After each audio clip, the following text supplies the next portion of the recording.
أعوذ بالله من الشيطان اللعين الرجيم. بسم الله الرحمن الرحيم.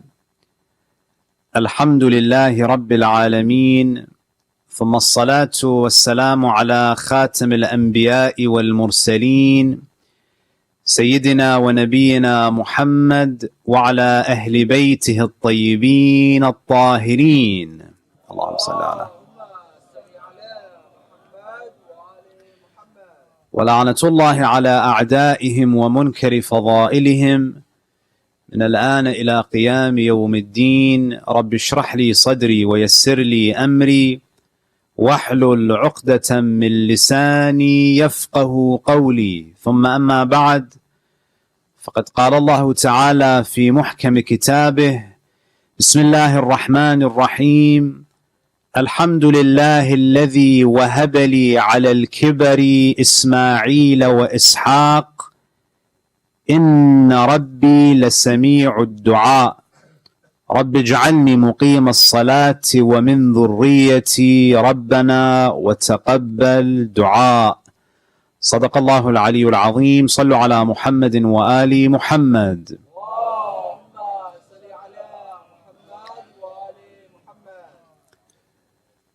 Continuing our discussion on the Quranic vision of a community, we mentioned in our previous sessions that Allah subhanahu wa ta'ala places a lot of importance on not just the development of the individual, but the development of a righteous community.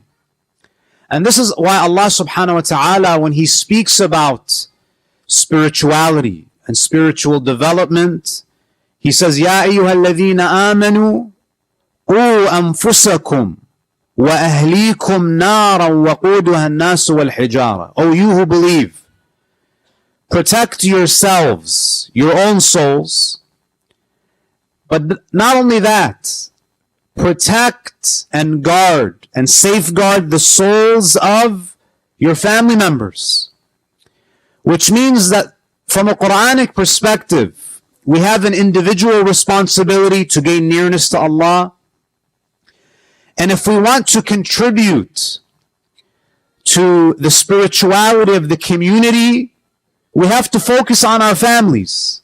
And this is why the Prophet ﷺ, when he began his prophetic mission in Mecca, Allah subhanahu wa ta'ala did not command the Prophet to publicize the message from the beginning. The message was propagated in secrecy for the first 2 to 3 years. And then the Prophet, he's instructed by Allah subhanahu wa ta'ala to take the message to his extended family. وَأَنذِرْ عَشِيرَتَكَ الْأَقْرَبِينَ. That you have to first build the base. You have to fortify yourself and fortify your families. Because if everyone focused on themselves and their families, we would be able to create a God-fearing community, a morally conscious community. You find that the verse that I began with is a statement, is a dua by Ibrahim alayhi salam, mentioned in Surah Ibrahim. There's an entire chapter in the Quran named after this great prophet.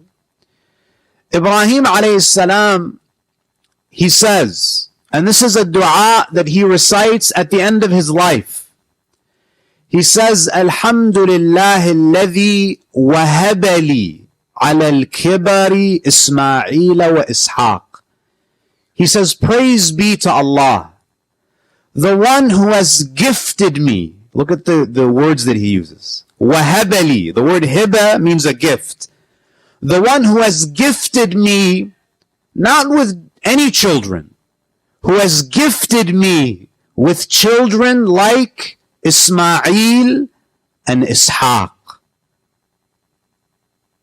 Ibrahim alayhi salam, he did not have children in his 30s, in his 40s, in his 50s, in his 60s. Allah subhanahu wa ta'ala granted him children later on in life.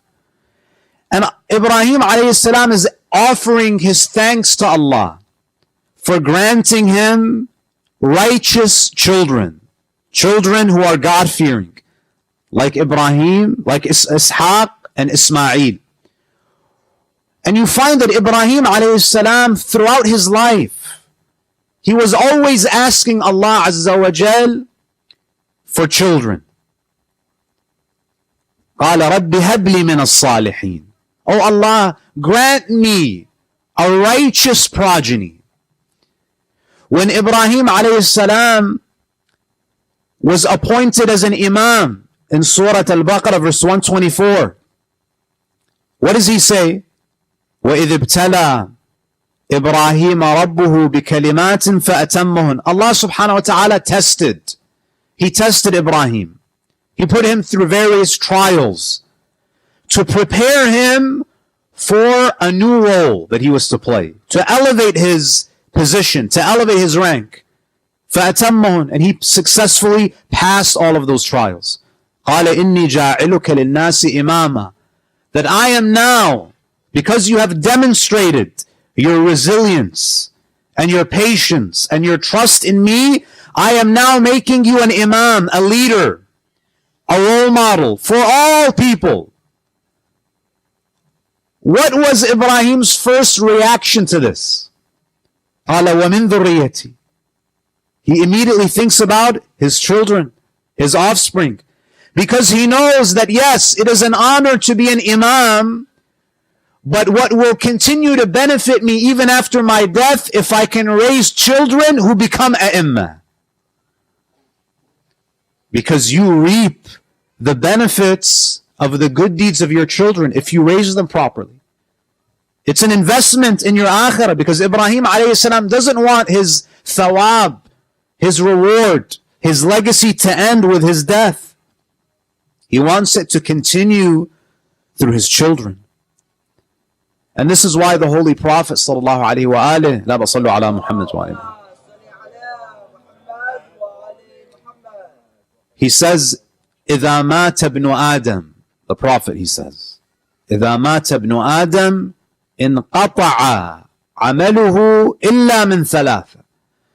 That when the son of Adam, when the human being dies, and we're all going to die, could be in your 20s, your 30s, or your 90s, Malakul Maut doesn't discriminate.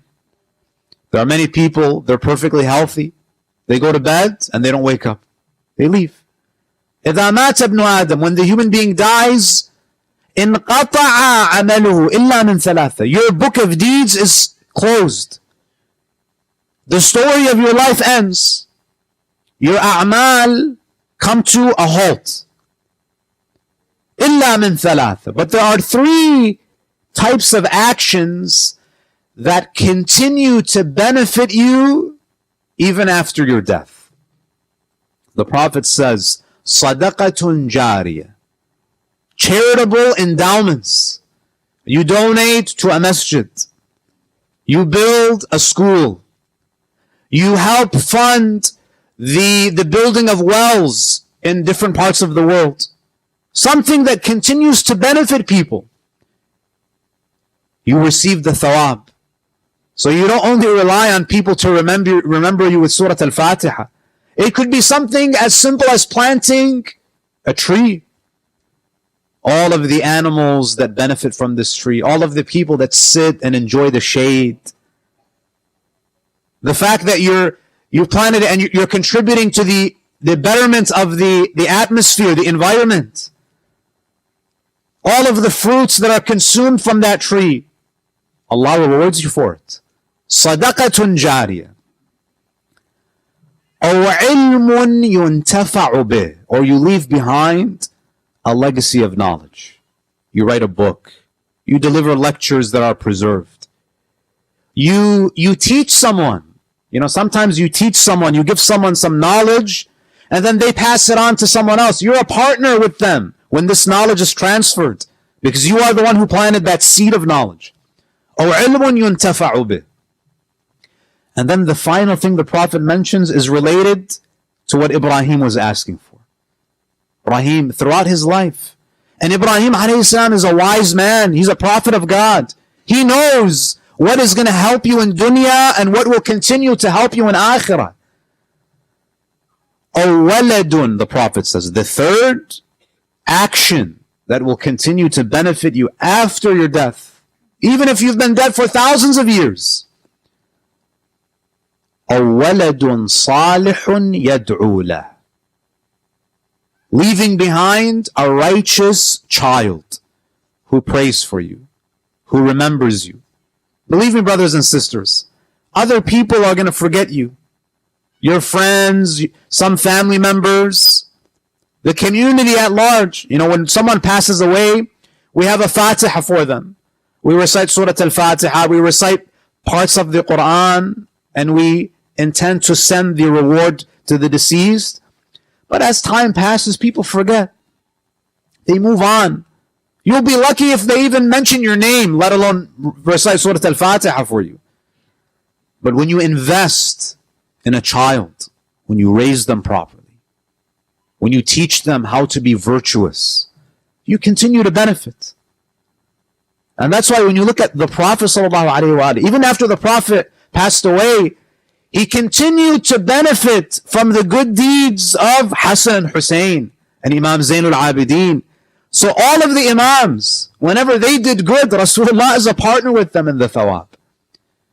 So we have to think about not just investing. You know, when we think about retirement, we think about just setting aside money so I can live comfortably for 10, 15, 20, maximum maybe 30 years. If you retire, 65 years old, you retire, how long are you going to live? Another 10 years? Another 20 years? But look at how much from your 20s you're saving. You're putting money aside to secure yourself for 20 years. Don't you think we should plan for our real retirement, which is the akhirah? This is everlasting life. What are you doing to prepare for that type of retirement? You have to be like Ibrahim. You have to raise righteous children. Even if you look at Yaqub alayhi salam, Allah subhanahu wa ta'ala granted him 12 sons or even more. When he was on his deathbed, you know, when you're on your deathbed, you get straight to the point. You know, your time is limited, so you only focus on what's important. Allah in ayah number 133 of Surah Al-Baqarah, what does he say? Am kuntum shuhada idh hadara Ya'qub al-maut? Allah says, were you there when Ya'qub was on his deathbed? إذ قال لبنيه, he gathered all of his sons.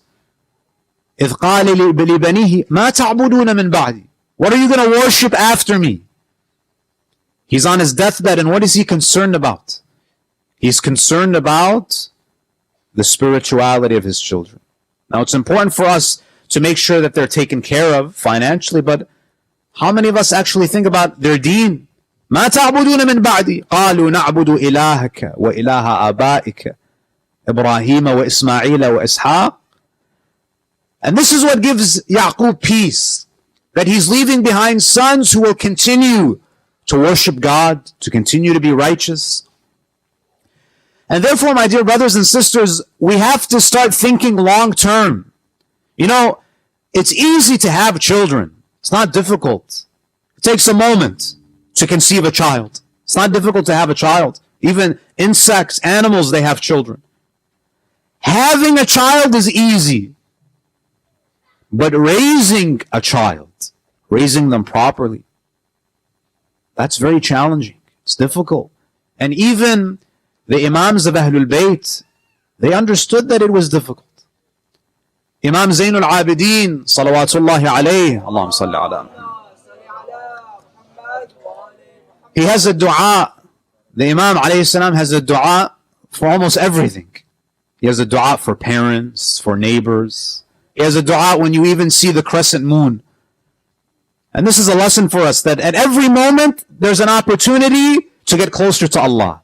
There's an opportunity to turn, even the most mundane experiences into rich spiritual moments. Imam Zainul Abidin has a dua that he would recite for his children.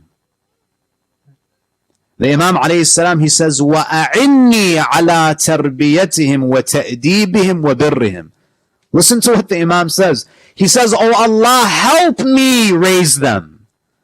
Help me train them and make them righteous." That even the Imam alayhi salam, who is infallible, he says, "Ilahi, I can't do it on my own. I need your help. I need your support." And I tell you, brothers and sisters, it's possible. You know, there are many parents, they come to me, they say, "Shaykh, we did everything that we could. We took them to the masjid. We were good parents. We didn't spoil them, but our kids are not religious." Does that mean it's always the parents' fault? No. Sometimes you might do everything in your power. You put in all the effort that you could, but your children are not righteous. Yaqub is an example. Yaqub alayhi salam is the prophet of God. His sons tried to kill the baby of the family, Yusuf. Yusuf was the youngest. You think your kids are bad? Yaqub's kids tried to kill the youngest child. They tried to throw him in the well. Adam, why do we even need to go far? The first family on earth had problems. Adam was a messenger of God. He was a prophet. Was Adam and Hawa, were they bad parents? They were good parents. You know, there's some people, they're embarrassed to come to the masjid because, you know, they have some family members who are not religious. Imagine we have a father who comes to the masjid and says, "I had a really rough day today." What happened? One of my sons killed each other. Right? We would say, what kind of dysfunctional family is this? This is the family of Adam. So this shows you that sometimes you can do everything in your power, and that's it. Allah doesn't hold you responsible for the results. He holds you responsible for the effort. So we have many examples of families who have problems. There's no such thing as a utopic family.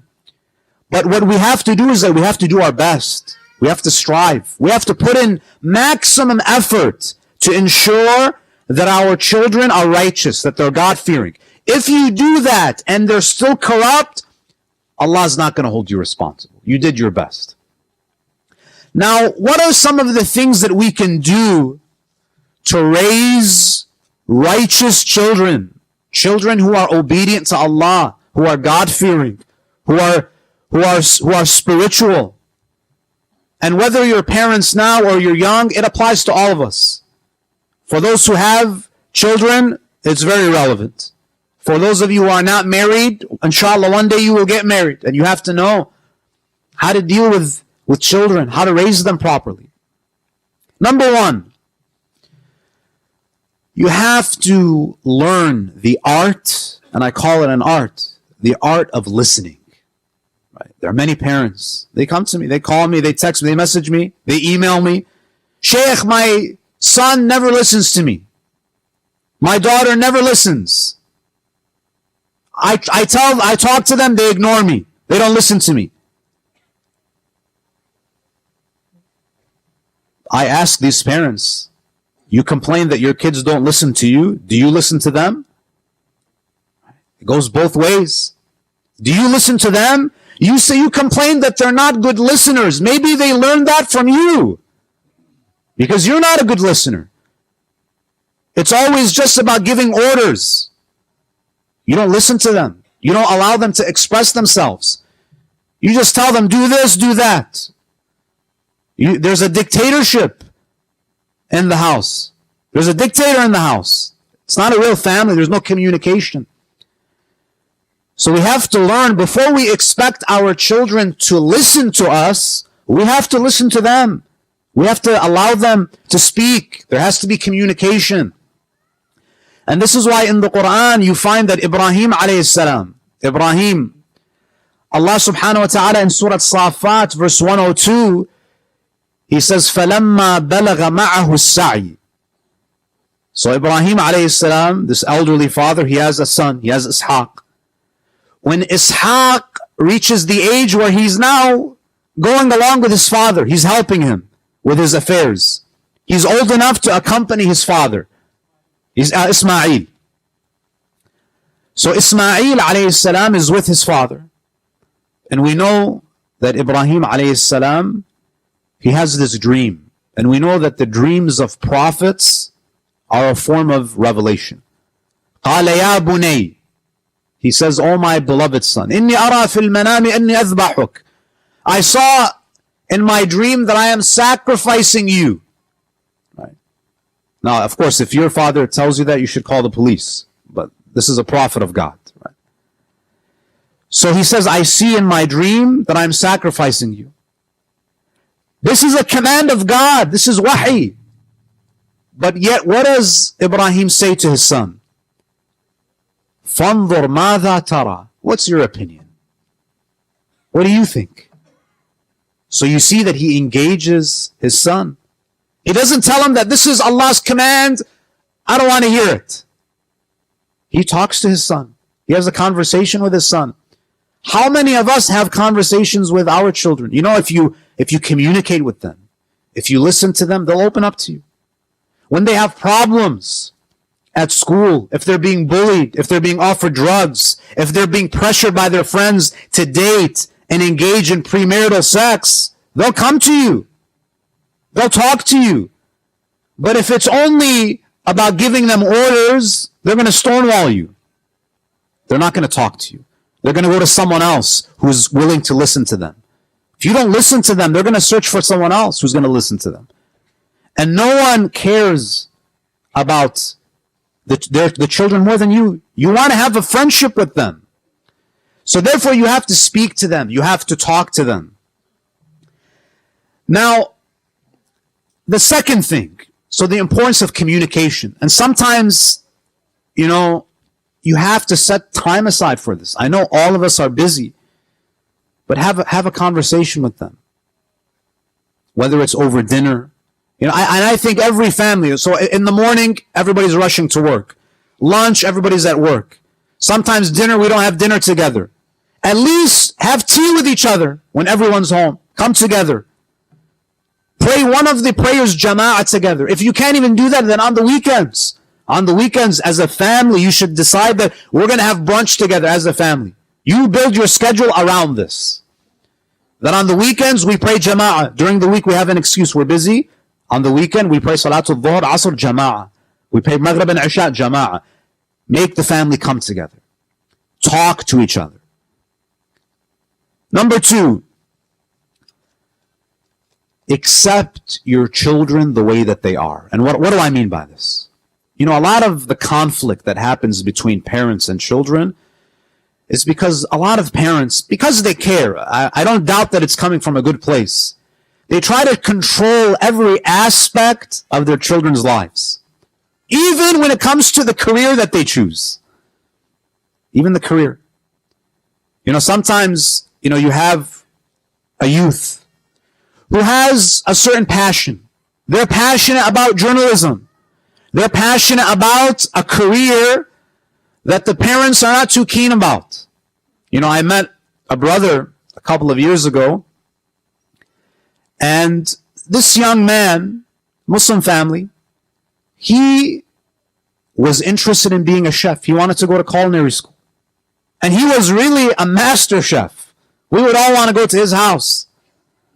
He was an excellent chef. And he was passionate about pursuing this as his career. But what happened? The parents were not willing to accept that. Because in our communities, for the parents to be really proud of their kids, you have to go to medical school. You have to go become a doctor. You have to become a lawyer. Because in our communities, you're either a doctor, you're a lawyer, or you're an engineer, or you're a loser, right? There's no other options, right? We have to be accepting, brothers and sisters. You know, there's a beautiful quotation by Aristotle. And he says that passion in the job puts perfection in the work. Don't spend your life doing something that doesn't make you happy. Find out what you're good at and find a career that's going to be able to develop that skill. Because brothers and sisters, the Muslim community doesn't only need doctors. We don't only need lawyers and engineers. We need professors, we need sociologists, we need journalists, we need chefs. We need people who are going to go into different fields. Believe me, it's an act of oppression to force someone to do something that they're not passionate about for the rest of their lives. Be proud of your kids.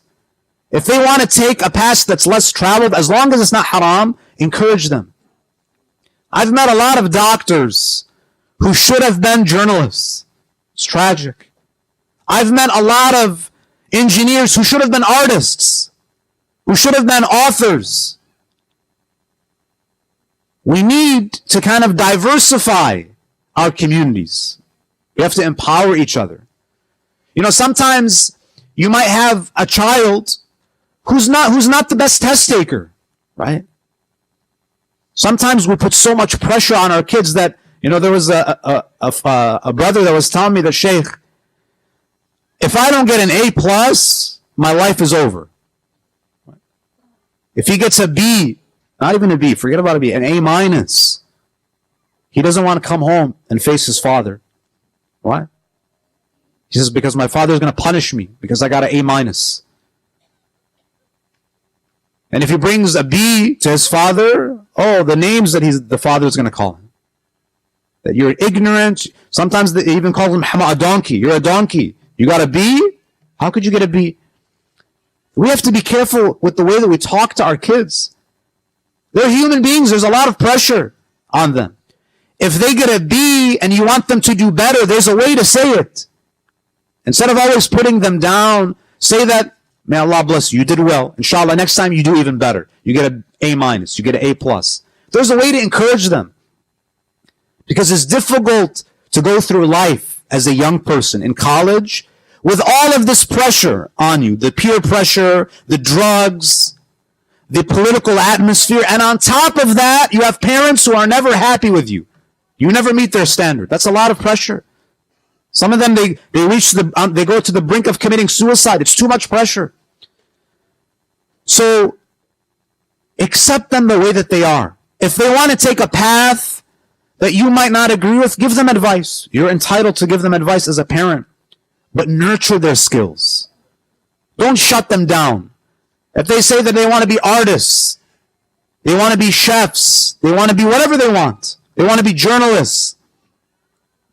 Don't say, oh, that's a silly idea. No, choose this career path. Encourage them. If they don't make it, let them fail. Let them take the path so they don't blame you for the rest of their lives. Give them options. Because it's not a good feeling when you're passionate about something and your own parents don't believe in you. Right? The next thing that I would recommend, and again, we're all learning. No one has the secret to this. We're all learning. Is that recognize their accomplishments. If you have a daughter or a son who's been doing good in school and they get a B in one course, instead of going nuclear on them because they got a B in one course, why don't you mention all of the A's that they got? All of their achievements. Appreciate them. You know, the fact, if you have a son who's praying, who's doing their salah, in this day and age, you need to recognize that. You need to acknowledge the fact that they're making an effort. If you have a daughter who's wearing hijab, even if it's not the most perfect hijab, at least give credit where credit is due. Now, I'm not saying that they shouldn't continue to improve, but if you want them to continue to improve, you have to compliment, recognize their accomplishments. Don't always put them down, because sometimes even the minbar, sometimes those who are sitting on the minbar, it's always about how inadequate you are. That you're deficient. You need to do this and that. We have to encourage each other, but at the same time, you got to give credit where credit is due. Your kids are going to make mistakes. They're going to make mistakes. And you have an option. You can either go nuts on them, or you can have a conversation with them. You can understand. You know, if Allah subhanahu wa ta'ala is forgiving, you cannot be the type of parent that says, I wash my hands clean of you. You know, we have this expression in the Arabic culture. I'm sure you guys have the same expression. You make a mistake, I don't want to see you ever again. Wash your hands clean. Disown. As parents, you're not allowed to disown your kids. No matter what they do. You have to be there, because Because if in the future, if they ever want to make tawbah, there needs to be a way to come back to you. There needs to be a way for you to come back. Now, you have to be balanced. Sometimes there are some parents who take it to the extreme. They're always bragging about their kids. You have to be balanced. Don't always put them down, and don't always compliment them. Because if you're always talking about how great they are, they're going to become spoiled. They're going to become entitled little brats. Be balanced. When they do good, recognize it. When they make mistakes, gently advise them. If you see that they're not the most religious in their 20s, remember what you were like when you were in your 20s.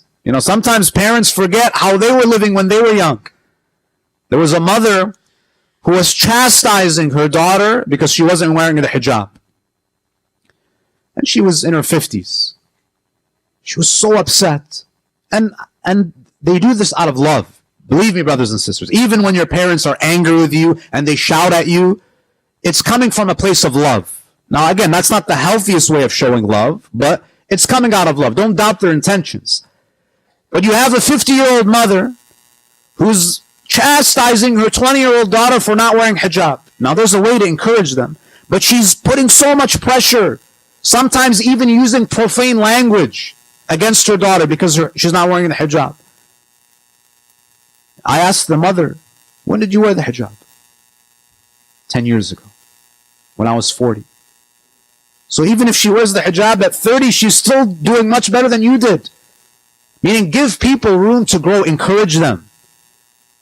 Give them credit. Even if their hijab is imperfect, tell them that this is better. You're improving, and inshallah, you continue to improve. Sometimes it's the language, we got to change it. We have to speak to each other with love. If you look at the way that Ibrahim speaks to his son, Ya Bunay, he doesn't say Ya Ibni, Ya Waladi. He doesn't say, oh my son, Ya Bunay. This is called tasghir in the Arabic language. Oh my beloved son. Do we affirm our love for our children? Oh my beloved daughter. Some parents, they don't even call their kids by their names. Hey you, get over here. Give me a cup of water. You, take out the garbage. We just give them orders. We don't talk to them. And we wonder why our kids, they deviate. You have to talk to them. You have to recognize their accomplishments. The next thing that we have to do is we have to lead by example. Unfortunately, many parents, they're always telling their children what to do. You know what's more effective than telling them what to do? Show them. Show them the proper way to conduct themselves through your actions. Shaykh, my son doesn't wake up for Salatul Fajr. Do you wake up for Salatul Fajr? Shaykh, my son is going to Cancun to party. You went to Cancun 5 years ago with your friends. You have to also set a good example. You want your kids to pray? You don't need to tell them to pray. You pray. They'll see you. You don't want your children to lie? Be honest. You don't want them to backbite? They learn all of these habits from us. We don't only teach them how to speak, they observe. And believe me, kids are masters at pointing out hypocrisy. They're good. They have nifaq detectors in them. They know. They can detect hypocrisy. If you want kids to respect you, do you respect your parents? They're going to treat you the same way that you treat your mom and your dad. Do you keep in touch with your parents? You get angry when they fight with each other, when brothers and sisters they fight, when your kids fight with each other. Do you treat your siblings with respect? They're watching. They pay attention to everything that you do, everything that you say. If you don't want them to look at haram things, there are some parents, when their kids are in the room, don't watch this. Cover your eyes. Earmuffs, right? Because they're swearing. Earmuffs. The parents are watching Game of Thrones. Alushi, cover your eyes. They learn. And then when they go to bed, that's when you start watching the haram, right? They learn the hypocrisy. So you have to lead by example. You think the Ahlul Bayt alayhimus salam, they were just sitting and preaching to their kids? No, many of their kids, they followed in their footsteps because Ahlul Bayt, they were living the message. You don't need to do a lot of talking if you're manifesting, if you're translating faith into action. You don't need to do a lot of preaching. Your kids are not easygoing. Are you easygoing? They learn from you. You know, there's a hadith where the Prophet says, "Al-mu'minu ya'kulu bishahwati ahli, wal-munafiqu ya'kulu ahluhu bishahwati." You know, food is a big part of people's lives, right? You know, sometimes you have a father. He's the head of the household. He's the head honcho, as they call him, right? It's always up to dad what we're going to eat. Right? The Prophet says, a mu'min eats what his family desires. Look at what the Prophet says. You have to be humble. So the dad, he wants to have biryani. And mom is only going to make biryani. Why? Because that's what dad wants. But if you ask the kids, what do you guys, if you ask the family, what do you guys want to eat? They want to eat pizza. Rasulullah says, a mu'min father says, okay, let's eat what the family wants. Then the Prophet says, the munafiq is selfish. He forces his family to eat what he wants. It's always about him. The Prophet wasn't like that. That if you want to teach your kids to be considerate of others, you have to show that. You know, even if it's not your favorite dish, be humble. Put the interests of others ahead of your own. A mu'min eats what his family wants to eat. But the munafiq, the hypocrite, because they're self-centered, because they're selfish, it's my way. It's my way or no way. You have to be humble. And as I mentioned, my dear brothers and sisters, we have to show a lot of affection. You have to be affectionate towards your children with your words, with your body language. You know, you can hug your kids every once in a while. You know, some of our parents, no one wants to touch each other, right? Hug each other, embrace each other, use kind words. You know, during the time of the Prophet, you know, Arabia was not the most kid-friendly culture. There was a man who was sitting with the Prophet sallallahu alaihi wasallam, and the Prophet had his grandsons Hassan and Hussein in his lap. And the Prophet sallallahu alaihi wasallam, he was kissing his young grandsons. He was kissing Hassan and he was kissing Hussein. So much love, so much compassion, so much affection. One of the men who was sitting, he says to the Prophet, he was bothered by this, because some people think that if you express love, that you're making your kids soft, right? You know, especially if you you know that movie, what is it, 300, or the movie 300? You know, the Spartans. They even show clips of this where they don't show any love to the kid because they want them to be warriors. They want them to be tough. Imam Hassan, Imam Hussein, they were tough. It doesn't negate their toughness if you show them love and affection. So the Prophet has Hassan and Hussein in his lap. He's kissing them, embracing them, hugging them. One of the men who was sitting with the Prophet, he says, Ya Rasulullah, what are you doing? I have 10 children and I have not kissed any of them ever. I never kiss my children. The Prophet ﷺ, what does he say? ماذا أصنع بك إذا نزعت الرحمة من قلبك? What can I do if mercy has been uprooted from your heart? The Prophet was very affectionate towards children. It is narrated that, this narration is from Abu Hurairah narrates this. He says, we were walking with the Prophet through the alleyways of Medina, and we suddenly spotted the young Hussein. He was a young boy, maybe 3 years old. The moment Hussein saw his grandfather, little kids, he started to run. Abu Hurairah says that the Prophet, he was walking with us and he started to chase Hussein. Hussein would run to the right, Rasulullah would run to the right. He would run to the left, the Prophet would run to the left. The Prophet was literally chasing after this toddler. And Hussein was laughing and running from side to side until the Prophet grabbed him. He lifted him up and he hugged him. And he started to kiss him. And he says, Husseinu minni wa ana min Hussein. Hussein is from me and I am from Hussein. Ahabba Allah man ahabba Hussein. May God love anyone who loves Hussein. We have to be like that with our children.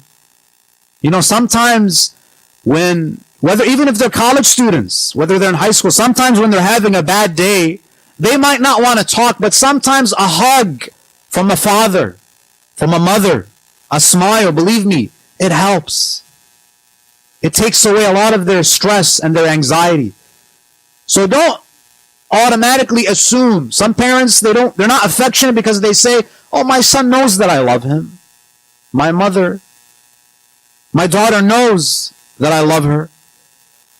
No, you have to always reaffirm that love through word and action. We ask Allah Azza wa Jal to bless us and guide us and illuminate our hearts with the teachings of Muhammad wa Ali Muhammad. Allahumma aghfir lil mu'minina wal mu'minat, al muslimina wal muslimat, al ahya'i minhum wal amwat.